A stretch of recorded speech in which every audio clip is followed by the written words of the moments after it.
educator, Saus, and today we're going to talk about something called using your animal powers, whatever strange things that might be. We're going to look at animals in a variety of different ways, as messengers, as it says there, protectors, healers. You know, one of the things perhaps that ties us all together here is that perhaps there's this fundamental belief in metaphysics that we are all tied together, and that there is an interaction between all things, between plants, animals, minerals, the earth. Everything is interconnected in some way. You know, just like the proverbial old example that we're just one drop in the ocean, one individual drop in the ocean, but we're still part of the ocean. And so we can feel the fluctuation of the ocean, the movement of the tides. We are a part of it and are affected by it. Now, in terms of our ancestors, you know, our ancestors may have been a little bit more in touch than we are today, only because perhaps they depended totally on the natural world. Their survivability depended on their becoming aware of animal migration patterns, of the seasonal changes that went on. And as a result, perhaps they developed their whole mythologies of giving respect to the animals, to the plants that were there, creating their own little stories, their own little rituals about the animals and the plants and the mineral world that they were a part of. Today, of course, most of us find ourselves in huge metropolitan areas, and I don't think that means that we are separated from the earth in any particular way. It just means we don't have that deep natural touch that the earliest primal peoples had. Most of us, for example, don't grow our own food. Most people who live in the city would have no idea how to grow crops, how to have their own farm. Obviously, 99.9% of us do not kill our animals for food. We're totally removed from that. We go to the grocery store and buy a pound of hamburger meat and are not aware of the sacrifice that the animal made in order to provide us with that energy, with that food. The only part remnant we have perhaps of that is, and unfortunately many people have already lost this, is that we would say grace at least over the meals. And we would give thanks to the plants and the animals that sacrifice themselves literally for our own survival. So what we are going to try to do today is to look at specifically the animal world. We could talk about minerals, and there's already been lectures about the crystals and gemstones and all of that. We could talk about the plant world and the devas and everything associated with it. But today we're going to focus mostly on the animal kingdom and how we, even though we might be in these urban centers, can be greatly in touch with the animal world, just as our earliest ancestors, our primal peoples may have been. And one of the ways we're going to go through it is I'm going to go through generalities dealing with animals in terms of their use as messengers, as healers, as protectors, as totem animals, as journeying animals. Go through a little bit of description of that. We'll tie that in with we're looking at a variety of different animals, especially ones that you, whether you live in a city or a rural area, will come in contact with, and some of the different symbologies and things that we can learn from them. I will use also, besides talking about the basic nature of the animal, I'm going to go through a lot of my own particular experiences with them and tell you about, different ways the animal can come into your life and touch you. So we're going to look at animals today as messengers, and that's going to be a big part of it. I really like to look at animals as messengers that bring me information, giving me guidance or insights into the world as it is, into what's going on with me in the world, and being helpful spirits also, in terms of giving me guidance, protection, healing energies in the world, or as it says in there, totems, and we'll talk about totems in a little bit.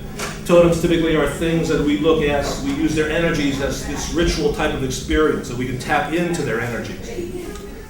And we're just going to briefly touch on the aspect of journey animals. But if we start off as messengers, how do animals bring us messages? And what's the power, the importance of the message?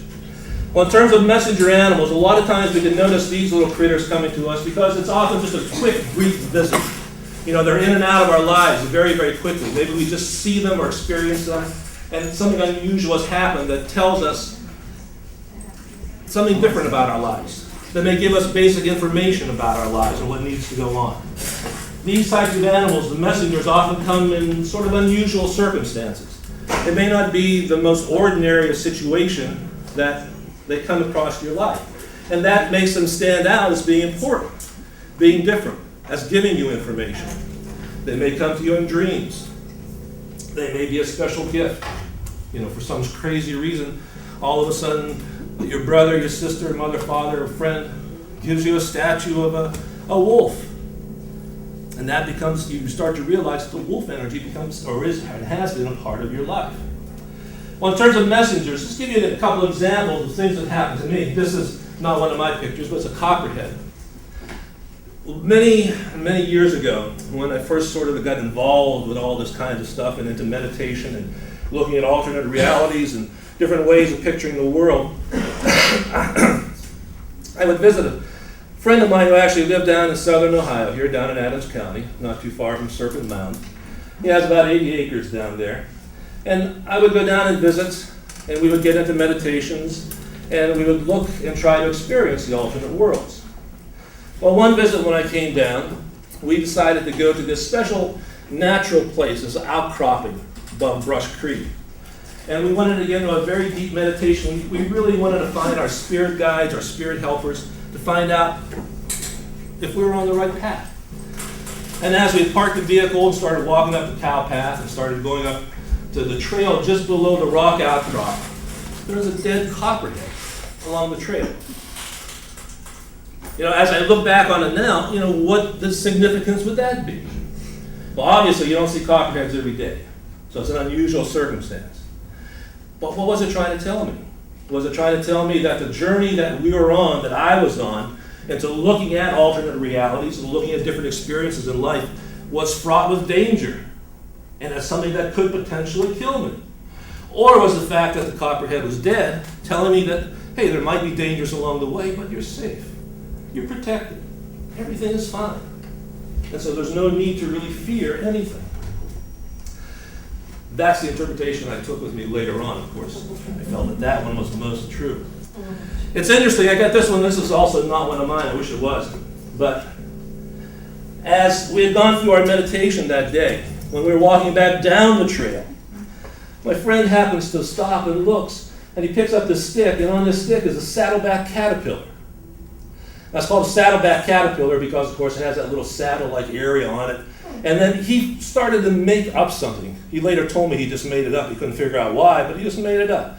He said, Native peoples always believed that when he saw a saddleback caterpillar, that it was a sign of great luck, of great fortune. He says because, of course, the saddle reminded them of the horses, and the horse, some of the great means of transportation, and that's a sign of power and a sign of wealth. Saddleback is great. And I go, wow, that is good. And then he said, well, the only real way you can get that luck, though, is if you take the saddleback and you brush it over the bridge of your nose. Which, being in a weird state, I said, oh, okay, yeah, all right. So obviously you can see the spines that are on it. Everything was fine, except for the next 2 hours when I had this sensation of pain and burning thing in the middle of my nose because of the toxins that were coming off of this. Of course, the interesting thing was the next day, as I returned back home, I went and bought an instant lottery ticket, and it was the first time I ever won. So the universe tries to bring you strange messages in different ways. I was visiting a friend up in the Cleveland area. And in Cleveland, there's a whole green area of parkways that you can drive through. We actually stay in the parks. And I was leaving, like 2:30 in the morning, and it was a winter morning, February morning, and it was cold. And I took the parkway out of Cleveland. And there was a fog on the ground. It wasn't snow covered, but it wasn't snowing. And as I was driving along, coming right in front of my headlights, swooping down in front of me, and picking up a critter on the side was a snowy owl. Again, how many times do you see a snowy owl? It obviously freaked me out because not too but long before that, I'd read the Whitley Strieber books, and Whitley Strieber talks about that every time he has communication with the aliens, and before they take him on a ride, he sees owls. Yeah, so of course I looked at my watch. I wanted to be sure that I wasn't going to lose any time, or if there was time, I would note it. And then even the next day or so, apparently it was just an owl trying to come and say hi to me. But even the next day or so, I actually did check with the Audubon Society because I thought, did I really see a snowy owl in northern Ohio? And actually, they say yes. In the wintertime, from Cleveland toward Lorraine, especially around the Cleveland airport, they will migrate down in the winter, and it's very likely to see them. But it was the first time ever I had that experience with it. And another example of sort of an unusual circumstance in which you come across a critter, is that I was riding the bike path. There's bike paths along all the Ohio Canal ways and stuff. And as I was going along the Ohio Canal near Canal Fulton, I was crossed this bridge. And as I crossed this bridge, I decided just to stop and look at the canal. And as I was looking at the canal, you can see there's a tree maybe about 10 feet off beyond the bridge. And I kept feeling this pair of eyes looking at me. And I couldn't notice it at first, but then I noticed that there was a critter actually in the tree. And when I got a close-up shot of him, it was an iguana. How many times in Ohio are you going to find an iguana, not in some person. Unpleasant person dumped him to expect him to die for the winter, because this was late August, probably only had 2 or 3 weeks for the temperature dropped down enough to get him. But, I tried everything I could think of to try to get him and have other people get him, but he was too far out in terms of the canal and the tree that I couldn't. But actually, this is one of those things that keeps haunting me in a way, because I've never really totally figured out the importance of seeing an iguana in northeastern Ohio. Lizards and such often tells you that you should look at your dreams and become more aware of the dreams that are going on right now. But I'm still not sure if that's what played into it. And just on a side note too, if you go to the ocean, probably many of you have gone to the ocean for the summertime. Great place to do a vacation. You go to the ocean as to be a place of healing. The salt water that's there, it heals the body emotionally, physically, spiritually, mentally. But what if you come across, jellyfish? If you just see it, that's not too bad. Because maybe the jellyfish is just telling you that you need to find ways to coordinate everything in your body, coordinate everything around you. Because they do represent a tremendous level of coordination in the animal world. Of course, if you have a bunch of them and they sting you, maybe it's telling you that you are not totally healed and that you need to do more work on healing than just to depend on the ocean to do it for you. Totem animals. Now, a lot of times you talk about totems. Totems are simply those things, objects, animals, whatever, that we put ritualistic importance on, attempt to use their symbolic energies and incorporate them into our lives.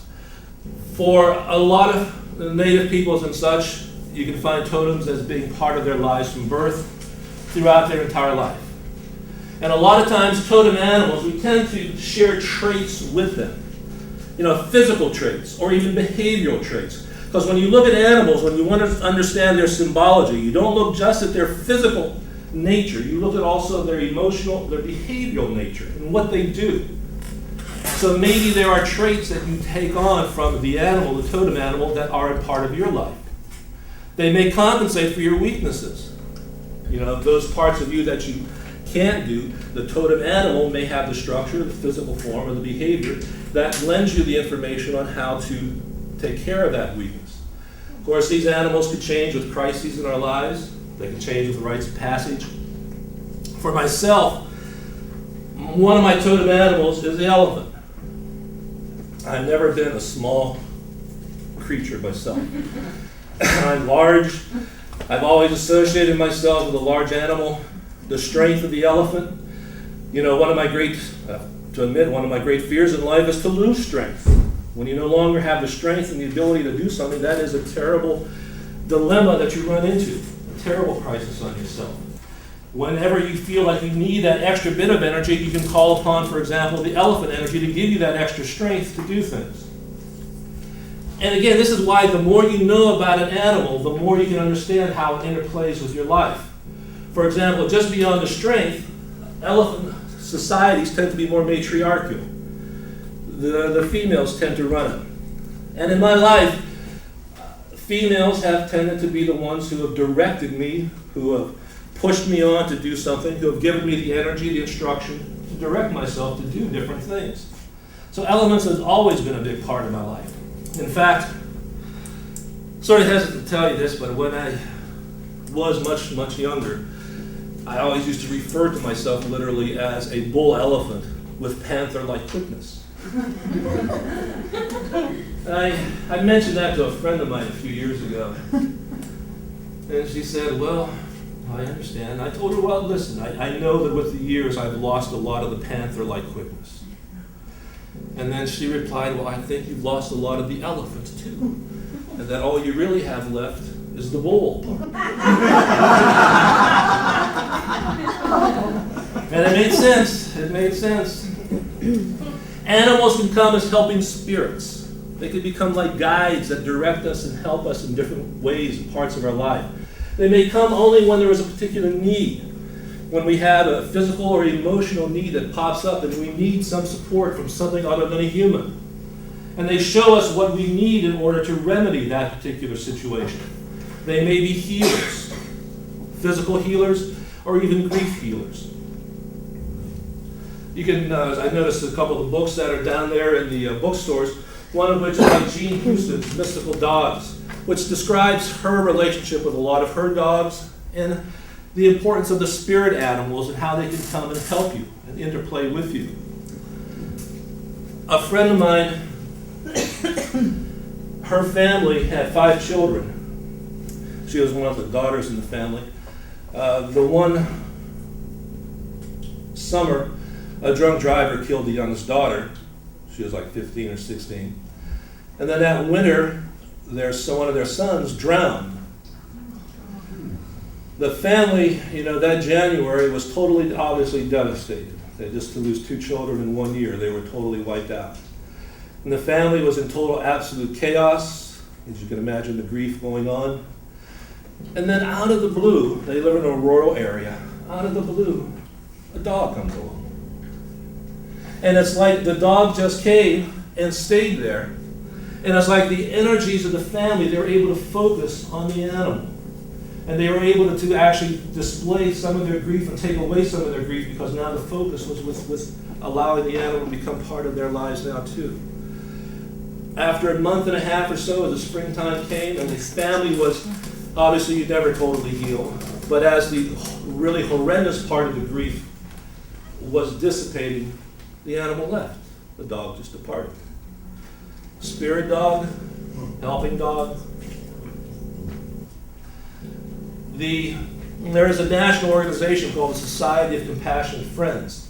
The society is an organization that deals with the parents, bereaved parents who have lost children. When you go to their conferences, you tend to think it's going to be one of the most horrible, depressing places in the world. But actually it's not. You feel a tremendous uplifting power that's there with them.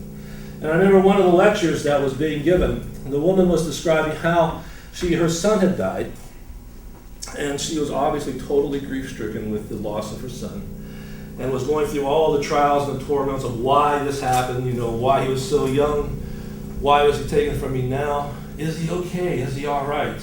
I just need to know that he's all right. And she said when she went through one of the worst periods of that, she was sitting outside, and when she kept thinking of her son, calling on her son just to let her know that she was okay, a butterfly comes and lands on her hand. It's the only time it's ever happened. Spirit butterfly, her son, they bring you information.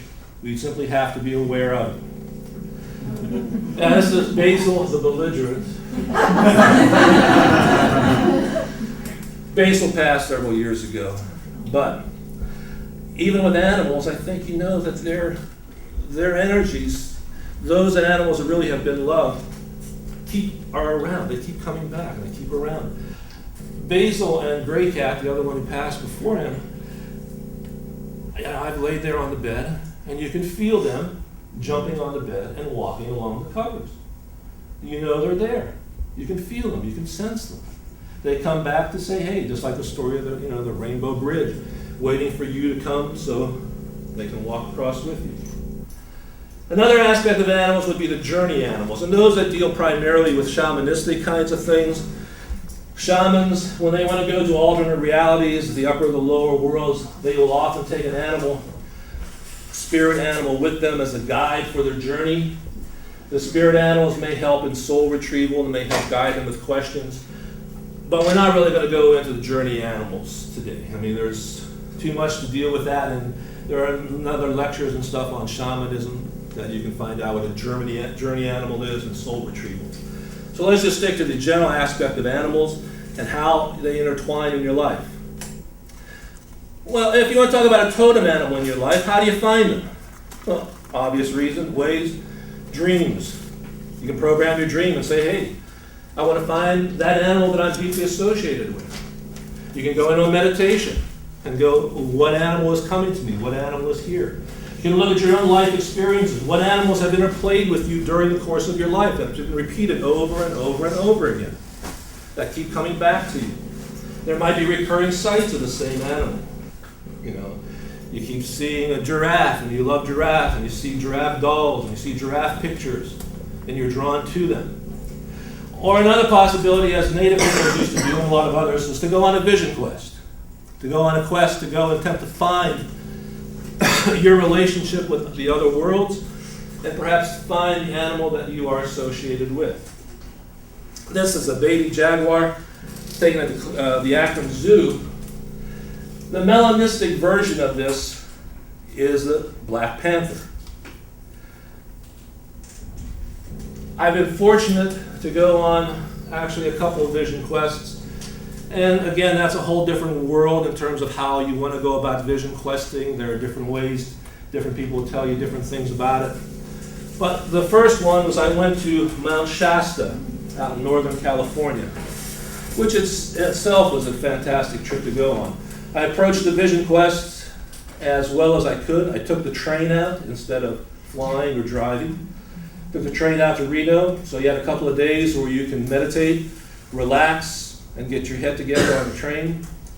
Got to Reno, rented a vehicle, and interesting enough, it was a brand new, right off the showroom, red Mustang. I mean, what better way to go on a vision quest than on a great new horse, a Mustang? And I'd recommend, by the way, an old movie, if you haven't seen an old movie, it's called Pow Wow Highway. Pow Wow Highway, they go into the importance of the vehicle and how the vehicle is your new speed that you go with. Well, I made it out to Shasta, went up to the mountain above the tree line and such, and went into my attempt to find who I was. To make a long story short, one night I laid there, apparently woke out of a sleep, and this is one of those things that, you know, the individual says, this happened to me. Whether you believe me or not, whether you could have seen it or not. No. But when I awoke, there was a Black Panther wrapped around my head. I even reached back to try to scritch him a little bit. And then as I did so and I touched the fur, I go, what are you doing? This is a panther. And then he was gone. But it tied in the other aspect of myself, where again, since my youth, I was referring to myself as a bull elephant with panther-like quickness. I had many. Now with animals too, such as that, you also be aware that different animals may represent different individuals. They may represent, mystics, masters of different types. So when you see certain creatures, there might be that particular relationship to it also. How many power animals can you have? As many as you want. 1, 4, 7, as many as you really need. I can look at the different directions even and say, well, maybe we ought to associate the animals with different directions and take on that aspect of the directional animal. By the way, we all realize that you are drawn to a particular direction. You go out to a park somewhere where you're out in the earth, and you tend to stand and face one particular way most of the time. There is a direction that you more are associated with, that you feel the energies of more in terms of that. I left 4 up here because actually one of the other experiences I had dealt with having 4 different critters. When I first got started in a lot of this, the friend I mentioned from Southern Ohio, we actually were in school together, and we were in grad school, and he really got into hypnosis. We had started a little bit of meditation, but he said, well, hypnosis could take us even further, and take us even weirder places. And so he was one of those people that, inundated himself and in 2 weeks became an expert hypnosis person. And so I was his guinea pig. And we did it a few times, no problems for a few times. And then the one time we did it, he took me on a technique where I was floating down on a canoe down a river and opening up into the lake. And the next thing I knew, I was in the canoe in the lake. There was nothing else around. A moose comes into the water and comes up to the canoe. I started to scritch him. A beaver comes up and invites me into the water. And for the previous 2 summers, I'd worked on Lake Erie and almost drowned a couple of times. And so water was not my favorite thing anymore. But in that situation, I just dove in the water with the beaver, was invited into his lodge. He gave me a piece of branch to chew on. I nibbled on it a little bit. Found myself next out on the shore with another unpleasant creature that I really don't care for, are snakes. But there were rattlesnakes all over me, and it didn't bother me. And then I found myself out on the top of the hillside howling to the wolves. And so those 4 creatures, which could represent the different directions, because every culture has different symbologies of animals and the different directions, became a very large part of my life. By the way, at the end of that experience, my friend said he had gone through his whole bit and did not realize that I was gone and not paying attention to him, obviously. And he was very concerned. It took him about 20 minutes in order to finally call me back, at which point I actually felt my head snap back and get back into the physical body, and I was aware of what was going on. Once you find animals that you are associated with, that you feel empowered with, recognize them. It's not that you worship them or anything, but you honor their presence. You honor their powers that they give you. You honor their abilities, their information that's relayed to you. Put statues out of them, perhaps have pictures of them. Just give thanks that they're there. Now, some people say, well, can domesticated animals be totem animals? Well, a lot of times they could be especially messengers. I don't see why they can't be totems. But especially as messengers, they could be there. And obviously with doggies, when you got a 4-legged like this, besides the unconditional love that they give you, besides the protection they give you and the healing powers they give you, you look at an animal like this and you learn the life's lessons it's trying to tell you. Gomez here, for example, was dropped on his head when he was a puppy. And so he has physical problems. He has a difficult time walking and moving around. But if you just look at him, he is the happiest little dog around. A great lesson to learn from him. He is totally happy. Speaking of the healing powers also, in terms of doggies and 4-leggeds, my dad, actually next Tuesday, will be 11 years, he died of cancer. When he was first diagnosed with cancer, they really only gave him a few months. Figured there was nothing they can do. So they did give him some interferon shots once a week. No real chemotherapy or anything, or radiation. I brought him down some different herbal supplements and stuff, which he totally firmly believed in, which amazed me, but he was totally believed in their ability to help heal him. And the other thing that totally believed in, which I do not have a picture of, was Blackie, their little beagle. Blackie was with him all the time. He would scritch him, he would come up to him, lay on his lap. My dad went into remission, lived for 6 years actually. After the end of 5 years, Blackie died. My dad died the following year. He actually fell mentally. But it's like I knew that Blackie had come along and taken a lot of that pain, a lot of the disease away from it. They have abilities to do such. Myself, for example, I've really only been majorly sick a couple of times in my life. And majorly sick just means for a day or so. I've been very fortunate. But Basil, who we saw earlier, never really came on my bed. He never really came up. He'd come up for a few minutes, try to go to sleep with me, but I toss and turn, so he... But when I, one day, felt tremendously ill, the super kind of flu kind of thing, you're totally wiped out, he came and laid next to me on the bed. and stayed with me all night. A second time when I was emotionally wiped out and just totally distraught emotionally was the second time he came and laid on the bed with me. And it's like the next day, it's like he took some of that pain, some of the fear, some of the illness away from me. Even domesticated horses. I mean, domesticated horses, we always think of the wild Mustang. Sense of freedom going with it. Mystical animals, can they be part of your totem? Sure. Dragons, for example. But again, this is how you have to look at different worlds and different interpretations and different symbologies. Because dragons in the East are different than dragons in the West. If you go to the East, dragons are mystical, wonderful creatures. Great rebirth. They bring you great things. Here in the West, St. George is out there ready to slay them.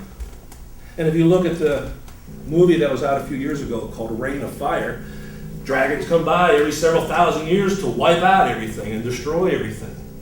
Or if you watch the Harry Potter movies, you can figure out the tremendous power of the unicorns, the tremendous healing energy, that silver blood that's potted of them that can give you health and wholeness again, longevity. Can foreign animals? Well, obviously at our day and age, it's not much of a question. Many years ago, before there was a lot of cosmopolitan movement of peoples and people going and bringing animals back and forth, if you were in North America, you didn't know that there were things called Bengal tigers or cheetahs or giraffes. But today in our world, since we have so much information flowing back and forth, why not? Why can't you have an animal that's associated with a totally different continent? The cheetah, fast, quick. Perhaps it's telling you something about you need to really get on the ball and do something very quickly, and you put all of your energy into it and get it over with fast. Because when the cheetah hunts, if it doesn't make its kill in that first 100 yards or so, it stops. So you really need to put your energy into it. You really need to give it all that you have. Or the rhino, one of the last of the real mega fauna mammals that were around from the past ice age. You see the rhino. It's a solitary creature. He may be part of it. He might give you some ancestral information, again, because he's been around for so long.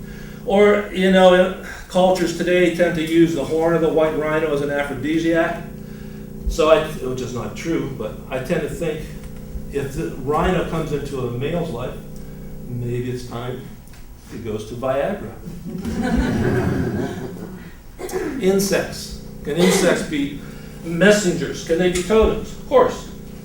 This is a dragonfly.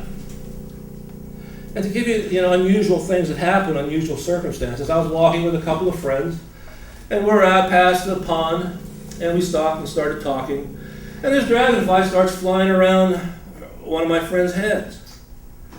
And it was doing that for like a minute or two. And this is weird. They don't do that. I put out my hand, and it flew and landed on my hand, my finger. And I said, that's fantastic. And then I said, I can't get a picture of it. So I actually transferred it to her hand, and it still stayed there. And I was able to actually get a picture of it. So dragonflies also, these are the old mystical creatures also, the magical creatures. They're the oldest of the insects, some of the oldest of the insects that have been around, evolutionarily speaking. You can look at different interpretations of it, and this is where your life experiences also gives you information on what the animal means. For me, I've always been brought up with the idea that dragonflies you have to watch out for, because if you don't watch, they will come and they will sew your lips together. One of their other names is darn your needles. And so for me, it meant maybe I'm mouthing off too much. Maybe I better watch what I'm saying. But again, each of you needs to look at how the animal interplays in your life and what you know about the animal. Praying mantis. Praying mantis comes into your life. This is a time perhaps when it needs to be stillness.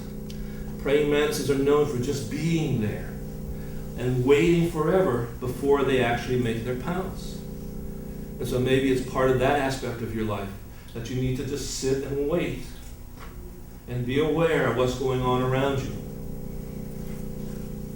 Even flies. You think, well, how in the world can a fly try to tell me anything other than maybe there's too much garbage around in my life? And so all of a sudden I got this horde of flies because I've got too much trash that's inundating my life with nonsense. Or again, the more you know about the animal, you can go, well, flies also have this little secondary pair of wings called halteres that act like little gyroscopes. And that keeps it in balance no matter what angle its level of flight is. So maybe it's also telling you that it's time to be in balance with yourself, to turn on your little halteres. Birds. Birds tend to be messengers themselves. They come through the air. The air gives us the quality of information, gives us messages. Hummingbirds, cute little birds, beautiful little birds, sparkling little birds. We have ruby-throated hummingbirds that shine out. But they're also really badass birds. They are extremely territorial. If you watch hummingbirds, they will push any other bird out of their territory, out of their space. They can really be hard. Of course, they also can fly backwards. So maybe it's a time to take a new direction in life also, to look for your food source in a different way, to look what brings you energy from a different place, a different perspective. Even something as simple as a cardinal. This is obviously the female cardinal. If a lot of cardinals come into your life, one simple thing to look at is, well, obviously, they are different sexually. You can see the red cardinal, you know how bright and red he is. Maybe it's trying to tell you that your relationships need to be worked on, that there's more information you need to gather in terms of how you approach the opposite sex. The robin, like the red-winged blackbirds, a harbinger of spring, they start coming here. It's time to rebirth. It's time to do something different. It's springtime. It's time to grow something special in your life, to start a new project, a new development, to get ready to accept a new world that's coming into your life. And then this one I just threw up, not vomiting-wise, but I just threw up the other day because it was one of those unusual things. I mean, I always thought about throwing the goose up, but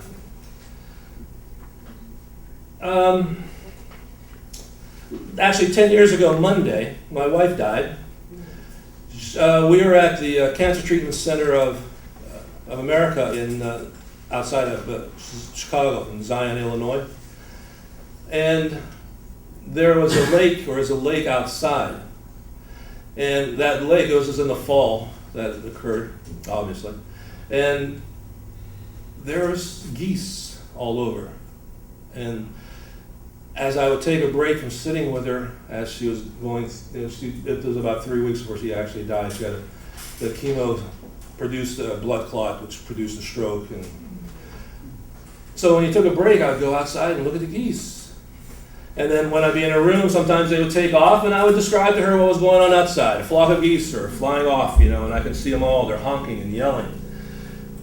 And just Thursday, I was talking to a friend of mine on the phone, and she had actually just come back from a grief group. Her husband had died several years before, and she was describing what went on that night at the grief group and things such as that. And I was talking about Marcia. It was 10 years. And as I said the word Marcia, I can hear on her phone, flying over her house, a flock of geese. It was like, she's coming back, giving me information, saying hi, just saying, things are okay. You're thinking of me, I'm thinking of you, life's going on. And, I just have to throw this one up. I like this tough, the titmouse. Whenever you see a creature that has like a crown on it, it's a time to regain your nobility, to regain your responsibility in life and what you need to do and go about it with a noble, true purpose. Go about things with dignity. And this one I always throw up because even those ducks can tell you, things about parenthood and all that kind of stuff and taking care of your young. I like to throw this up to show the people that at least on one day in my life, I had all my ducks in a row.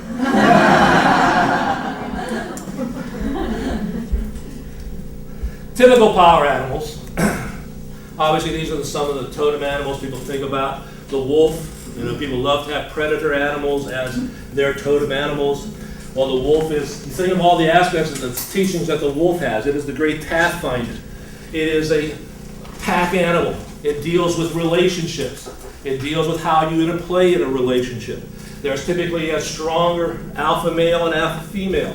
You know, what's your role in that particular aspect of life? What is the wolf trying to tell you? What kind of information is it trying to give to you? Buffalo, abundance. Native peoples looked at this as an animal that provided everything, all of your needs. All of your needs were supplied by this animal. Of course, the story we have now, I think you probably hear it, especially, it's not as common now, but like the white buffalo calf woman. White buffalo calf woman appeared to the native peoples long time ago. She came, two warriors saw her, saw this beautiful princess there. One of them had lust in his eyes, started to come towards her, and she went, turned him into a pile of dust. The other one came much more respectfully, and she said, okay, well listen, I'll come to your village tomorrow. She came to their village the next day, gave them the bundle that had some of the 7 gifts in it, you know, like your rites of initiation, the sacred pipe, the sweat lodge ceremony, the wedding ceremonies and such. And then told them that when she would come back, she'd come back as the white buffalo. And that would be a time when hopefully people would learn how to re-communicate with each other, and it would be a time where perhaps we can develop some more peaceful relationships with one another. And of course, for many of you might remember that about 15 years or so ago now, Miracle was born, who was a white buffalo. Not an albino, but a pure white buffalo. And then he died a few years later. And there's been other ones subsequently born since then. In fact, there was one that's near Uniontown, Pennsylvania. The only unfortunate thing about white buffaloes is that after a couple of years, they turn brown. So you don't notice them too much. Bears, they walk like humans on 2 legs. They take time out of their lives during the wintertime to sleep, to reponder situations that are going on in their lives, to rethink, reanalyze, reorganize what's going on. They're also massively powerful creatures. Sometimes it takes bear energy to go out and do something, to call upon that energy, the ferocity that they can have. And of course the eagles, our native bird, national bird. Thankfully not the turkey. But it's a regal bird. It has tremendous vision. It can see far, it can see wide. It also has a special relationship with its mate, a lifelong relationship. Eagle comes in your life, might be time to look at your relationships. Otters, playfulness, total absolute playfulness. And if you're fortunate enough to see otters out in the wild, they are, just like you see them in the movies, they're totally fun to watch. You got to be lucky sometimes to find them. I mean, they're in Ohio. They have been repopulated in many of the rivers in Ohio. You can find them around, but difficult to actually stop and actually see the critters there. Turtles. Turtle comes in your life like the snapper here as a time to go into your shell and protect yourself from the rest that's going on in the world. Or is a time, like in mythologies of the past, to support the world. Because the world was supported on the back of giant turtles. Or whales might come into your life. Obviously the power, the majesty of the animal, but also with the whales, remember as you see in all the movies, they sing. Maybe it's time for sound to come back into your life, for music to come in, or for you to use your own voice to speak and tell things to people. And then of course I had to throw this one up. This is a bobcat. Actually, I went to the Ohio University. Home of the Bobcats. And a bobcat comes into your life, and again, there's been sightings again in Ohio. There's like the last couple of years, been 70, 80 sightings a year. So if a bobcat comes into your life, especially like from OU, then you know it's time to start drinking again. And then we'll finish up with these last urban power animals. I mean, these are animals that you find all over the place in cities. These are the ones I've taken in my yard. Mouse, for example, mouse energy. This mouse actually is a very lucky mouse. First time I was going to barbecue this spring, I took the cover off the barbecue, turned the gas on, about ready to light the thing, and I see this movement inside. He had built a nest in there over the wintertime. And so I was going to have barbecue mice, but fortunately he got out. But they come in your life, they are very meticulous creatures. Or looking at the other aspect of them too, If you ever had mice in cages, they are messy. So it depends on how you want to look at their lives. By the way, as a side note, there is a great old movie put out, I don't know, 20 years ago, called Never Cry Wolf. And it'll tie in the wolf aspect of things if you want to learn more about wolves, but it also ties in an interesting story with mice. Farley Mowat, who wrote the book, when he first got out, he was given this job to go to the Northwest Territories in Canada and study wolf populations. They wanted a good survey of wolf populations so they can give credence to going and killing the wolf, because they thought it was wiping out all of the caribou. And of course, part of the movie tells you the great story of how, through the Eskimo eyes, the Inuit eyes, that there is a tremendous balance between predator and prey, and how one makes the other stronger. But Mowat knew people wouldn't believe that a wolf could subsist off of anything other than big game animals like caribou. Because all he saw them doing in the springtime was eating mice. They would go out and eat mice and pick them up, and he goes, they can't survive. And so he said, I'm going to run an experiment. He decided to live off of mice. And so part of the great movie is they show him sauteing mice, making sandwiches, cracker sandwiches, out of putting them in soup, making stew. I would not do that. I could not do that. Squirrels. Squirrels.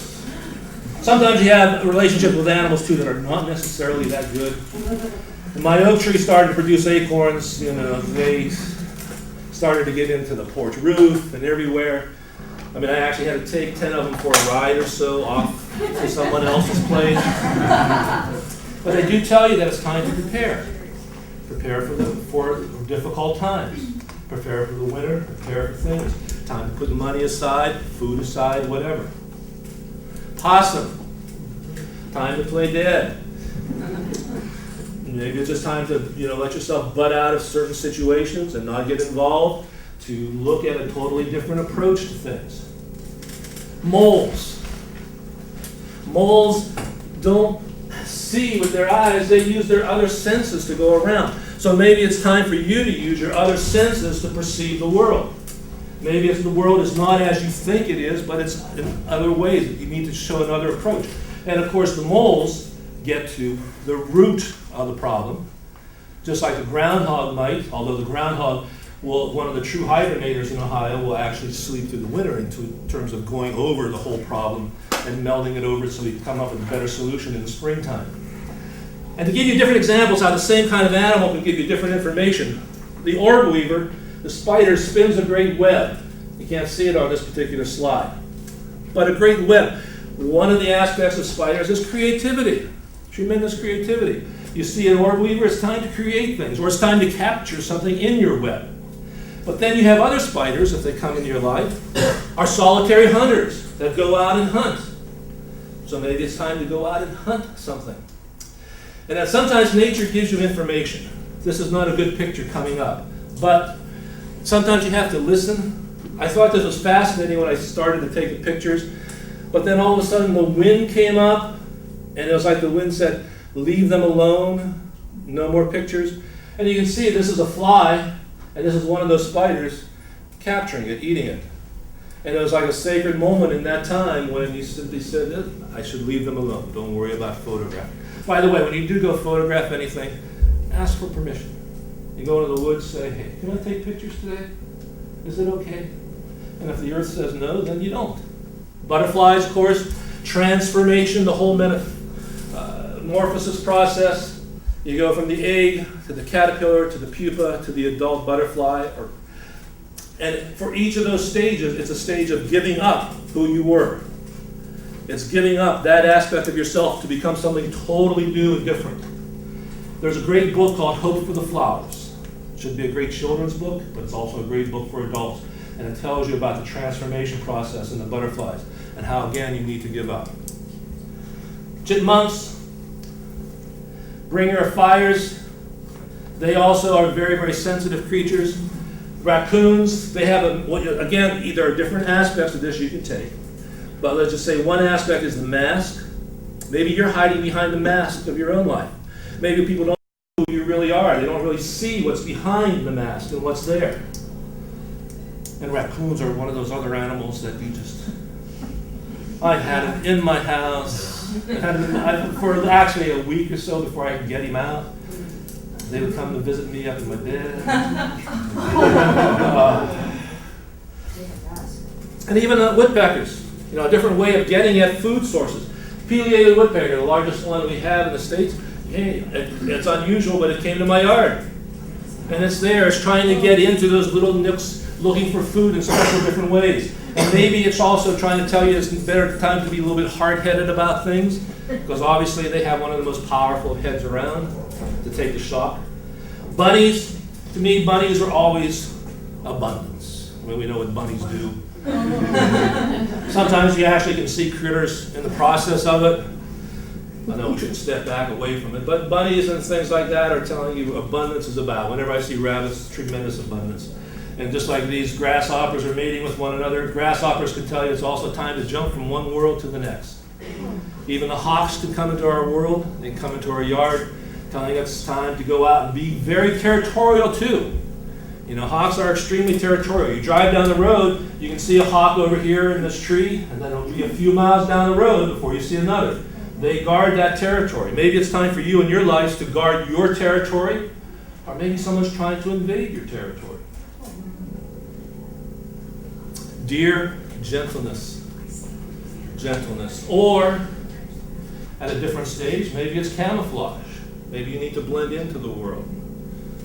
And deer are one of those amazing creatures too. No matter how many times you see them, no matter how many times they irritate you, it's still wondrous to see them. They're still beautiful creatures.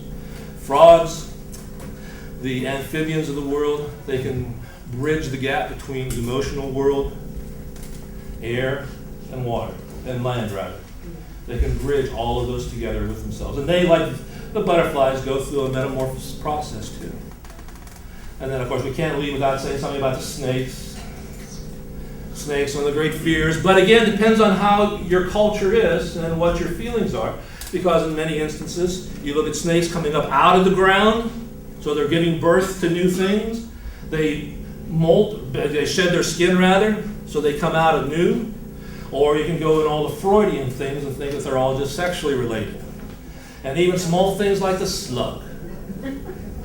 Is that a description of what's going on in your life if your slug comes into it? Or is it because the slug produces a great trail, a very noticeable trail, that you are leaving a noticeable trail, or you need to leave one so that other people can follow you behind? Animals, totem animals, and what their meanings are in your life, you can only figure out if you know the animals. Know them physically, know their behaviors, know how they can play in and manifest themselves to you. And so by reading certain books, like the Nature Smart book, or more metaphysical books, like the Ted Andrews books, like Animal Spirits and Nature Speak, you can come to a greater awareness of how the animals play in your life. And you just got to pay attention to them. You just have to watch. You have to listen. And you have to know that they bring you messages. So thank you for your time, and I'll see you next year.